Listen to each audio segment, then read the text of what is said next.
जितना हम दूसरे व्यक्ति के लिए अपशब्द बोलते हैं, उसकी सारी बीमारी, उसका सारा रोग, उसकी सारा दुख हमारे माथे पर चढ़ता चले जाता है, क्योंकि उसका हिस्सा कम होकर हमारे खाते में लिखा है। कौन समझाए? जो बोले वही बुरा। निवेदन है शंकर की कथा से सीख कर जाना, शिव महापुराण की कथा में से कुछ लेकर जाना और अपने जीवन में आज सोमवार के दिन ऐसा भान कर जाना कि मैं अपनी जिंदगी में कभी किसी की बुराई नहीं करूंगी। ना तो हम व्यक्ति को समझते हैं, जब परखो, परखने के बाद बुराई करो कि हाँ ठीक है गलत है तो गलत है, पर परखा ही नहीं उस व्यक्ति को। तुम तो चालू हो गए एक दूसरे के साथ में, तीसरे के साथ में, चौथे के साथ में। हमने उसको परखा ही नहीं, उसको देखा ही नहीं, उसके बारे में सोचा ही नहीं, उससे मिले ही नहीं, और हमने बोलना चालू कर दिया।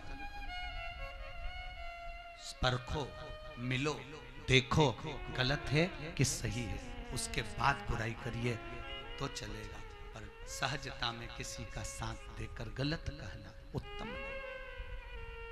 फिर वही बात आ गई, क्या किसको रोइए, जम के बोलो, चादर तान के सोइए। अब शब्द ना कहा जाए। शंकर की सबसे बड़ी उपासना है हमारे मुख से कोई वाणी गलत ना निकले। शंकर के मंदिर में भी बैठे हो, मंदिर में भीड़ हो रही है, जगह नहीं है, आपसे बन सके स्मरण करो, चित्तवृत्ति धरो, ना बन सके राम जी का भजन करके केवल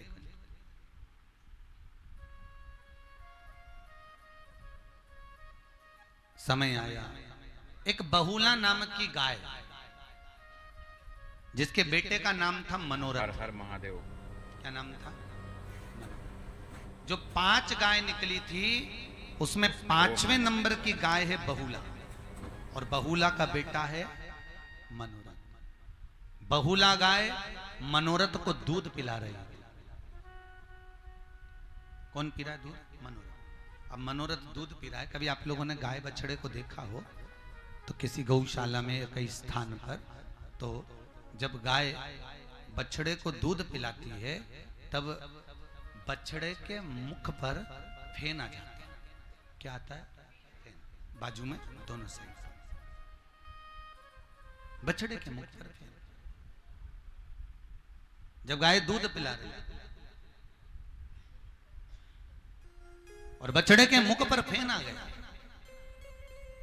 अब जैसे ही मनोरथ के मुख पर फेन आया, फेन आते से ही हवा का संचार हुआ।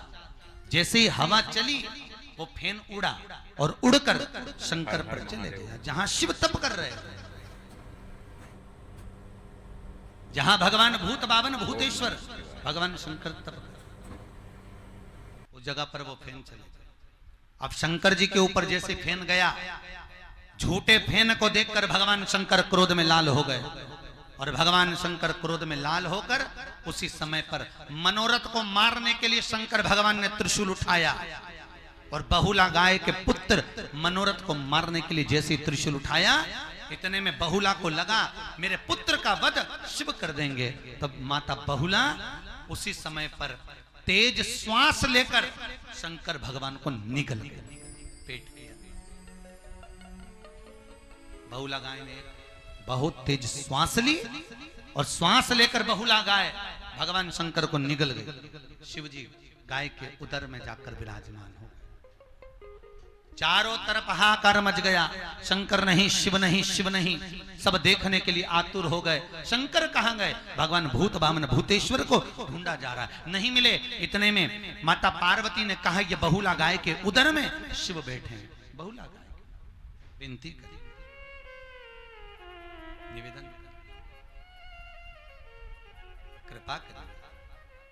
बहुला गाय की जब विनती करी, विनती करते ही अब मां गाय के उदर से अगर शंकर मनुष्य के रूप में उत्पन्न देवे तो वो ठीक नहीं। भगवान बहुला गाय के उदर से शंकर भगवान नंदिकेश्वर के रूप में प्रकट हुए हैं महाराज। कौन सा रूप है भगवान का? नंदिकेश्वर। शिव जी का एक नाम हो गया। बोल नंदिकेश्वर भगवान की हर हर महा। आवाज नहीं आई, जरा दमदारी से बोलिए हर हर।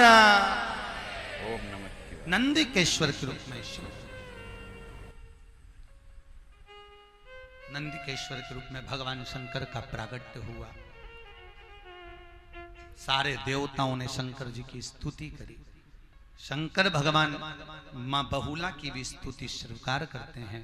बहुला कहती है भोलेनाथ आप मेरे पुत्र मनोरथ को मार देते इसलिए मैं आपको निकल गई, क्षमा करिए। पर बाबा एक विनती स्वीकार करिएगा, आप पर अगर दूध चढ़ेगा तो वो झूठा ही चढ़ेगा, बस इतनी विनती मेरी स्वीकार करिए। परसों के दिन या कल कथा में कहा था, तेरी पूजा में दूध ले आई उसको भी बछड़ा झूठा, और वो झूठा दूध शिव को समर्पित होता है। अच्छा, हिंदू धर्म में कुछ चीजें ऐसी है जो कि गलत होकर भी पूज्यमान, जैसे कागविष्टा, शहद। देखा जाए तो ये मधुमक्खी के राल है, अब वो भी भगवान को अभिषेक में चढ़ रही है, पंचामृत में आ रही है। कागविष्टा कौवे को सबसे ज्यादा अगर पसंद है तो पीपल का फल पसंद। पीपल में छोटे छोटे पीपल के वृक्ष में फल लगते हैं, छोटे छोटे। कौवे को सबसे ज्यादा पसंद वही है, और कौवा उसको खाता है, उड़ता है, किसी दीवार पर जाकर बैठ जाता है, वहां पर वो विष्ठा करता है, गंदगी करता है, बीट करता है, उससे पीपल का पौधा उत्पन्न हो जाता है, और वो पीपल को हम पूछते हैं। तो हिंदू धर्म में कुछ चीजें, दूध है बछड़े ने झूठा कर दिया, उसके बाद भी हमारे यहाँ प्रथमता। गंगा का जल है वो शंकर की जटा पर से निकला हुआ, शिव को चढ़ा हुआ निर्माल्य है, उसके बाद भी गंगा का जल सारे देवताओं को निर्मलता का भाव दे। कुछ चीज गलत होकर भी पूज्य है, क्योंकि तप साधना का बल बड़ा प्रबल होता है, तप साधना। और हम कई लोगों से कहते हैं कि अगर आप तप साधना में लगे हो, भगवान की भक्ति में लगे हो, नाम स्मरण में लगे हुए हो, तो हमारे मुख से हम किसी के लिए गलत ना कहें, उसका भान रखिए। राजा पृथु, कौन से राजा? राजा पृथु। एक बार राजा पृथु सुबह के समय पर उठे और उठकर सीधे सुबह के समय पर अपने अस्तबल में चले गए जहां घोड़े बनते हैं। और राजा पृथु जैसे ही जहां घोड़े बनते थे वहां पर गए और वहां जाकर थोड़ा बहुत देखा देखी करने लगे, काम वाम देख रहे थे। इतने में सुबह सुबह एक संत आ गए। संत ने आवाज लगाई, बाबा भिक्षाम दे, महाराज भिक्षाम दे। हर हर महादेव। महाराज भिक्षाम दे ही, फिर आवाज। अब राजा ओम नमः। पृथु के कानों में जब शब्द गया तो राजा पृथु को क्रोध आ गया कि बताओ इन संतों को, इन साधुओं को यही नहीं मालूम है कि कौन समय पर भिक्षा मांगने जाना चाहिए, कौन से समय पर लेने जाना चाहिए दान। हर कभी चल दी है, सुबेरे भी नहीं देख रहे कि सुबेरे के टाइम आकर मांग रहे हैं। राजा पृथु को क्रोध आया और क्रोध में आकर राजा पृथु ने जो घोड़े के अस्तबल में था उसी घोड़े की लीद को उठाकर उस संत के कटोरे में दे दिया। ले जा। संत संत, साधु साधु, तपस्वी तपस्वी। चला संत गया और संत ने जाकर उस घोड़े की लीद को पास में ले जाकर अपने आश्रम में बाहर डाल दिया। संत अपने काम में लगे।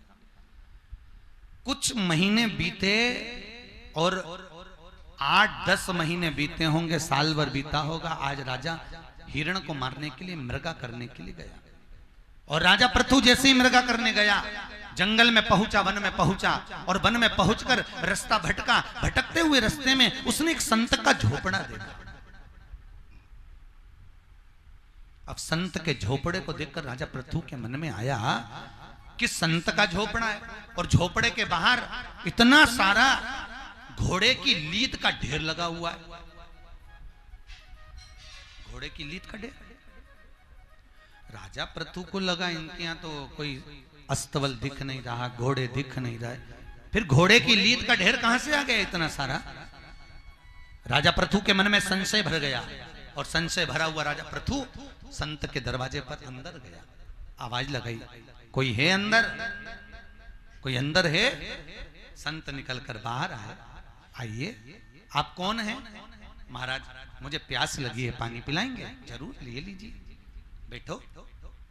क्या बात है? राजा पृथु ने पूछा, महाराज जी मुझे इतना सा पूछना है कि आपके यहां ना तो घोड़े हैं ना आपके यहां अस्तबल है, तो आपके दरवाजे पर इतनी सारी लीद का, घोड़े की लीद का ढेर कैसे आया? संत बोले, एक बार मैं एक राजा के दरवाजे पर भिक्षा मांगने गया था, उसने सवेरे के टाइम पर मुझे लीद दी थी, वही लीद लाकर मैंने दरवाजे के बाहर कोने में पटक दी थी। राजा ने मुझे सवेरे सवेरे जो लीद दी थी, जो दिया था, उसको वो खाने को मिलेगा। संत बोला, जो उसने दिया था वो उसको खाने को मिलेगा। जिस राजा ने मुझको लीद दी है उस राजा को ये खाना पड़ेगा। राजा चरणों में पड़ गया, महाराज मुझसे गलती हो गई थी, क्षमा कर दो, क्षमा कर दो। चरणों में पड़ गया, मुझसे गलती हो गई। पर राजा के मन में एक संशय और भरा गया। राजा ने संत से पूछा, मेरा एक प्रश्न है, उसका उत्तर दोगे? संत बोला, बोलिए क्या प्रश्न है आपका? मेरा प्रश्न केवल इतना सा है, मैंने जब लीद को आपके कटोरे में दिया था वो तो इतनी सी दी थी, तो ये इतना बड़ा ढेर कैसे हो गया? संत कहते हैं, दान जो दिया जाता है जब प्राप्त होता है तो वो दान बढ़कर प्राप्त होता है। क्या प्राप्त होता है? बढ़कर मिलता है। आपने इतनी सी लीद दी थी, इसलिए वो लीद जब आप खाओगे तब आपको इतनी मिलेगी। संत चरणों में पड़ गया महाराज। महाराज चरणों में पड़ गए। राजा पृथु संत के चरणों में, गुरुजी क्षमा कर दीजिए, आप क्षमा की मूर्त हैं, दया करिए, आप शिव के उपासक हो, भगवान के भजन करने वाले हो, आप क्षमा कर दिए। मैं तो मूर्ख हूं, मुझ में तो बुद्धि नहीं थी, अकल नहीं था, मुझे क्षमा कर दीजिए। संत को दया आ गई। संत ने कहा, राजन अब ये लीद तो तुझे खाना पड़ेगी, बस एक काम हो सकता है, अगर तेरे नगर के लोग, तू ऐसा काम करना कि दुनिया के लोग तेरी बुराई करें। अगर दुनिया के लोग बुराई करेंगे तो ये पक्का है कि तेरा पाप कट जाएगा। ठीक है महाराज? संत, और सुन, गलत मत करना, पर दुनिया की दृष्टि में गलत हो जाए और तेरी दृष्टि में अच्छा। ठीक है? वो गया, दारू की बोतल लेकर, मदिरा को लेकर रोड पर बैठ गया। पूरे नगर के लोग कहने लगे, राजा की बुद्धि फिर गई, अरे ये पृथु राजा की बुद्धि फिर गई, इसकी अकल तो देखो, अकल पे भाटा पड़ गया। बताओ, नशे में धुत होकर रोड पर पड़ा हुआ है। सारे नगर के लोग थू थू करने लगे, गालियां देने लगे, अपशब्द कहने लगे। थू थू कहते, गालियां देते, अपशब्द कहते, और अपशब्द कहते कहते जब समय व्यतीत हो गया, 15 दिन के बाद वो राजा वापिस संत के पास गया। जाकर देखा तो लीद इतनी सी पड़ी थी। इतनी सी लीद को देखकर कहा, गुरुदेव ये लीद कम कैसे हो गई? गुरुजी ने कहा, जिसने तेरी निंदा करी, बुराई करी, तेरे पाप के आधे हकदार वो हो गए। तेरी किस्मत में जितना था वो बच गई, बाकी का सब तेरा पाप उनकी किस्मत में चले गया। तेरे हिस्से का आधा लीद वो खाएंगे। शिव महापुराण की कथा कहती है, जिंदगी में किसी के लिए अपशब्द मत बोलो, उसका पाप हमारे हिस्से में आता चले जाएगा। आधे से ज्यादा दुनिया के लोग जो बीमार पड़ रहे हैं, उसका बीमार पड़ने का कारण केवल इतना है कि दुनिया के लोग एक दूसरे पर उंगली उठाते हैं, अपशब्द कहते हैं, ताने देते हैं, गालियां देते हैं, आड़ा टेढ़ा बोलते हैं। जितना हम दूसरे व्यक्ति के लिए अपशब्द बोलते हैं, उसकी सारी बीमारी, उसका सारा रोग, उसकी सारा दुख हमारे माथे पर चढ़ता चले जाता है, क्योंकि उसका हिस्सा कम होकर हमारे खाते में लिखा है। कौन समझाए? जो बोले वही बुरा। निवेदन है, शंकर की कथा से सीख कर जाना, शिव महापुराण की कथा में से कुछ लेकर जाना, और अपने जीवन में आज सोमवार के दिन ऐसा भान कर जाना कि मैं अपनी जिंदगी में कभी किसी की बुराई नहीं करूंगी। ना तो हम व्यक्ति को समझते हैं, जब परखो, परखने के बाद बुराई करो कि हाँ ठीक है गलत है तो गलत है, पर परखा ही नहीं उस व्यक्ति को, तुम तो चालू हो गए एक दूसरे के साथ में, तीसरे के साथ में, चौथे के साथ में। हमने उसको परखा ही नहीं, उसको देखा ही नहीं, उसके बारे में सोचा ही नहीं, उससे मिले ही नहीं, और हमने बोलना चालू कर दिया। परखो, मिलो, देखो गलत है कि सही है, उसके बाद बुराई करिए तो चलेगा, पर सहजता में किसी का साथ देकर गलत कहना उत्तम नहीं। फिर वही बात आ गई, क्या किसको रोइए, जम के बोलो, चादर तान के सोई। अब शब्द ना कहा जाए, शंकर की सबसे बड़ी उपासना है हमारे मुख से कोई वाणी गलत ना निकले। शंकर के मंदिर में भी बैठे हो, मंदिर में भीड़ हो रही है, जगह नहीं है, आपसे बन सके स्मरण करो, चित्तवृत्ति धरो, ना बन सके राम जी का भजन करके अपने घर चलो, कुछ नहीं। शब्द शिव कथा कह रही है। आज बहुला गाय का पुत्र मनोरथ, मनोरथ के कारण भगवान शंकर उस झूठे दूध का पान करने के लिए तैयार हो गए। झूठे दूध का, ठीक है, मुझ पर चढ़ेगा, मैं स्वीकार करूंगा, अंगीकार करूंगा, गलत नहीं, स्वीकृत है। समय आया, आगे जो कथा कही है भगवान शंकर के गुणगान करते करते वर्णन किया। भगवान भूत भावन भूतेश्वर शंकर के पास में दौड़कर चंद्रदेव आकर खड़े हो गए। चंद्रदेव ने कहा भोलेनाथ मुझे बचाइए। शंकर जी ने पूछा हुआ क्या, ये तो बताओ। महाराज जब मंथन हुआ, मंथन के समय पर हम चंद्र सूर्य ने कह दिया था कि ये राहु है जिसने अमृत पी लिया, उसका सिर कट गया, वो राहु हमें कष्ट देने आ रहा है। शंकर भगवान ने कहा चंद्र चिंता मत करो, उठाकर भगवान ने अपने मस्तक पर रख लिया। किसको? जम के बोलिए, चंद्र को। चंद्र को मस्तक पर रखा। अब देखना, शंकर को देखिए, शिव की कथा को देखिए, इसलिए कहते हैं शंकर शमशान में रहता है।